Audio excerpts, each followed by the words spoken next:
Salut à tous, je suis ravie de vous retrouver dans cette nouvelle vidéo et comme vous avez pu le découvrir dans le titre, aujourd'hui je vais répondre à vos pires questions, celles que vous n'avez jamais osé me poser auparavant. Donc aujourd'hui je me livre à 100% à vous à travers cette vidéo.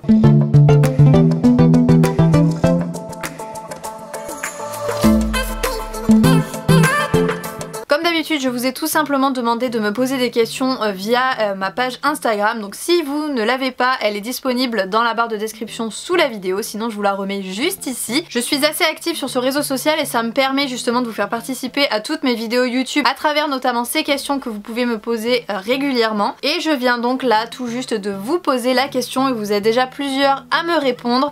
Donc je vais répondre aux questions, ma foi, qui sont les plus croustillantes. On va essayer de mettre de côté celles auxquelles j'ai déjà répondu à travers les différentes FAQ ou autres. On va commencer donc avec la toute première question et on attaque fort, c'est est-ce que tu payes les frais de Bali et Ace à toi seul?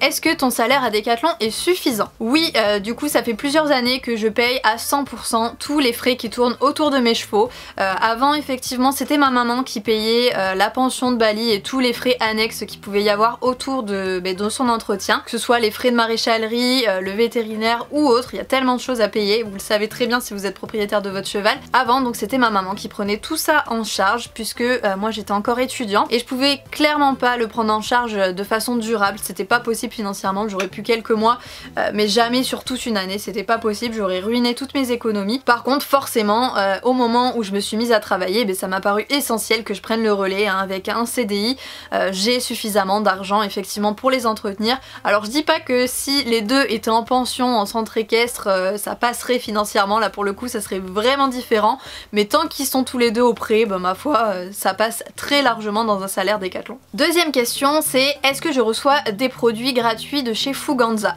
Oui, ça m'arrive régulièrement de recevoir des produits de la marque gratuitement, tout à fait. Il y en a forcément que je paye, ne croyez pas que tout est gratuit pour moi, loin de là, mais j'ai effectivement quelques avantages puisque pour vous parler on va dire grossièrement et que ça vous paraisse un peu plus concret, on va dire que je fais partie des ambassadrices de la marque et du coup je peux leur faire des retours sur les produits que je teste, donc que vous me voyez régulièrement ouvrir sur la chaîne, que je vous présente régulièrement, que ce soit des pantalons ou de l'équipement du cheval. Ils peuvent également avoir vos retours puisque vous êtes très nombreux à laisser votre avis en commentaire sur les produits que je présente et que vous avez déjà essayé, donc ça c'est toujours très enrichissant pour la marque également. Troisième question, as-tu déjà eu envie d'abandonner ou de céder un de tes animaux? Absolument jamais, ça me paraît évident, enfin pour toute personne qui aime sincèrement les animaux, ce n'est pas possible de donner son animal ou même encore pire de l'abandonner. J'ai toujours réussi à trouver une solution. Oui, il y a des moments où ça n'a pas été forcément évident. Je prends l'exemple de mes rats, il y en a une puisque oui j'ai des rats pour ceux qui n'étaient pas au courant. C'est un animal vraiment très intelligent et que j'affectionne vraiment tout particulièrement. Donc j'en ai deux femelles et il y en a une des deux qui est vraiment très compliquée. Pendant plusieurs mois j'ai essayé de la sociabiliser, de faire les choses comme il fallait et je n'ai jamais réussi à rien obtenir. Sauf il y a un gros mois, là depuis un mois, c'est la révélation, elle devient de plus en plus gentille on va dire, elle apprécie de plus en plus notre compagnie, elle accepte de sortir etc. Mais ça fait bien un an et demi que je l'ai et ça a vraiment, voilà, durant toute cette année là ça a été très compliqué puisque j'arrivais pas à avoir d'échange avec elle, vraiment il se passait rien, mais pour autant si je la donne à quelqu'un ça va être le même souci et j'ai pas envie qu'elle soit plus malheureuse que ce qu'elle n'était déjà, puisque je vous promets que j'ai vraiment l'impression d'avoir tout essayé, j'ai lu plein de choses sur les rats et j'ai jamais eu de soucis avec cet animal là, il y a que elle réellement qui m'a posé problème. Donc je pense vraiment que c'est son caractère qui colle pas soit avec le mien soit avec ce que je lui propose. On a essayé de faire de la communication animale et on a trouvé quelques pistes, mais vraiment effectivement parfois c'est pas facile, mais non, jamais, au grand jamais, l'idée m'est venue de donner ou d'abandonner un de mes animaux. Quatrième question, ce coup-ci qui n'a absolument rien à voir avec les chevaux mais je la trouvais assez rigolote donc je tenais à vous la partager. La question est très simple, c'est quelle est ta moyenne au bac? Alors, je sais pas si je dois m'en vanter, mais j'ai toujours été une élève très moyenne qui se reposait sur ses acquis et qui n'a jamais énormément travaillé. Et du coup, je m'en sortais toujours avec la moyenne, entre 10 et 11. Au mieux, j'avais 12-13, mais vraiment, je tournais autour de la moyenne et vraiment, ça me suffisait. J'avais pas envie de travailler. Enfin voilà, je sais pas une élève très assidue. Et pour moi, l'école, très honnêtement, ça a vraiment pas été quelque chose d'agréable. Au niveau des profs, vraiment, ça a été très compliqué l'enseignement, j'étais en public et je pense qu'en privé ça m'aurait fait le plus grand bien. Mais bref, je vais pas m'étaler là-dessus parce que sinon la vidéo va durer à peu près 3h30, donc c'est pas l'intérêt. Là c'était juste quelle est ma moyenne au bac. Je suis sortie avec 10,8 il me semble de moyenne. Donc voilà, on continue avec quelque chose, comme je vous le disais, entre 10 et 11, quelque chose de très moyen. Question suivante, c'est est-ce que j'ai déjà mangé du cheval? Non, jamais. Par contre, fut un temps, je devais avoir une dizaine d'années, j'ai eu envie de découvrir ce que c'était. J'en aurais jamais mangé comme ça pour manger de la viande de cheval, mais il y a vraiment eu cette curiosité. À un moment, vous savez que je suis une personne qui est assez ouverte d'esprit, même si j'ai des convictions qui sont très fortes, j'accepte que les autres puissent consommer de la viande de cheval. Tant que ce sont des chevaux qui ont été respectés, élevés pour ça et abattus sans souffrance, je vois pas au fond où est le problème de manger du cheval. Tant que c'est assumé, par contre là où ça me pose problème, c'est si on mange du cheval et que l'animal forcément a voyagé des heures et des heures, comme c'est le cas de la grande majorité de la viande de cheval qui est consommée. Et donc comme je vous le disais, fut une période, j'ai eu envie, j'ai eu cette curiosité vraiment de savoir ce que c'était pour pas mourir idiote. Mais l'occasion ne s'est jamais présentée et avec le recul je me dis heureusement que je l'ai pas fait parce que au final j'aurais un peu de mal à...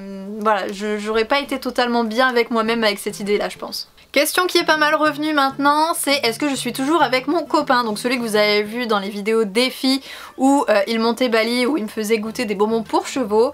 Eh bien non, c'est fini tous les deux, ça s'est terminé il y a un bon petit moment déjà. Et on est encore copains, il n'y a pas de souci là-dessus, mais voilà, du coup vous le reverrez a priori plus dans mes vidéos. Mais pour le coup on va vraiment bien tous les deux, on s'est séparés donc sur de bonnes bases, on est restés en bons termes comme je vous le disais, et chacun vit sa petite vie maintenant de son côté, et on continue du coup à se donner de temps en temps des petites nouvelles. Allez, on va faire la dernière question maintenant. J'ai dû trier quand même, j'ai dû faire pas mal de choix entre vos questions puisqu'il y en avait vraiment beaucoup.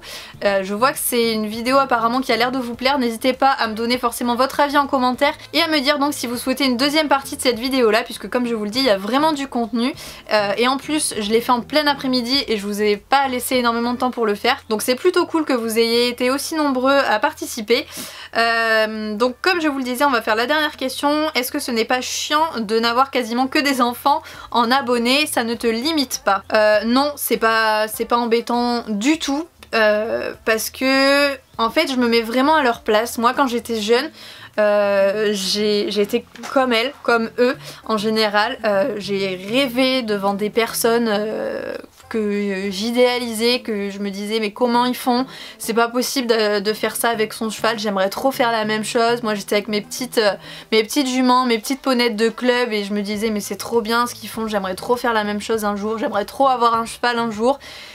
Et puis ça m'est tombé dessus, alors j'essaie d'en profiter un maximum et justement de leur permettre, vraiment avec toutes les vidéos que je fais, de leur permettre vraiment d'essayer d'avoir cette même relation avec leur jument, avec leur cheval ou avec le poney qu'ils ont au club, d'avoir une belle relation avec l'animal avant la compétition, avant plein de choses. Je pense qu'il y a plein de valeurs essentielles que j'essaie de tant bien que mal de vous partager à travers mes vidéos et j'espère que ça ressort. Mais non, pour le coup c'est vraiment très intéressant d'avoir des échanges avec des enfants, même si parfois quand je vous croise à Decathlon c'est assez compliqué, vous osez pas trop venir me voir, vous restez un peu bloqué, c'est un petit peu à moi de poser les questions et de faire la conversation. C'est agréable quand vous parlez aussi, hein, quand je suis pas toute seule à vous alimenter. Voilà, le seul point négatif ça serait peut-être ça, c'est que oser vraiment me parler. Je suis quelqu'un comme tout le monde et j'ai envie que vous me racontiez un petit peu votre vie, voilà, que vous échangiez avec moi, que vous me posiez des questions peut-être, pourquoi pas. C'est la seule partie, c'est votre timidité. Mais encore une fois c'est tellement normal d'être comme ça, moi je pense que j'aurais été à votre place mais ça aurait été tellement la même. J'étais moi-même une grande timide quand j'étais enfant et vous voyez au final ça se soigne très bien. Mais non, pour répondre à ta question, du coup je suis très heureuse d'avoir une cible avec des enfants. Allez, sur ce, encore une fois n'hésitez pas à me dire si vous voulez une deuxième partie de cette vidéo là. Mais en même temps j'ai peur des questions que vous êtes susceptibles de me poser maintenant que vous savez que ce genre de questions existe. Allez, sur ce, j'espère que cette vidéo là vous aura plu. Je vous fais à tous naturellement de très gros bisous. On se retrouve très vite dans une prochaine vidéo. Salut!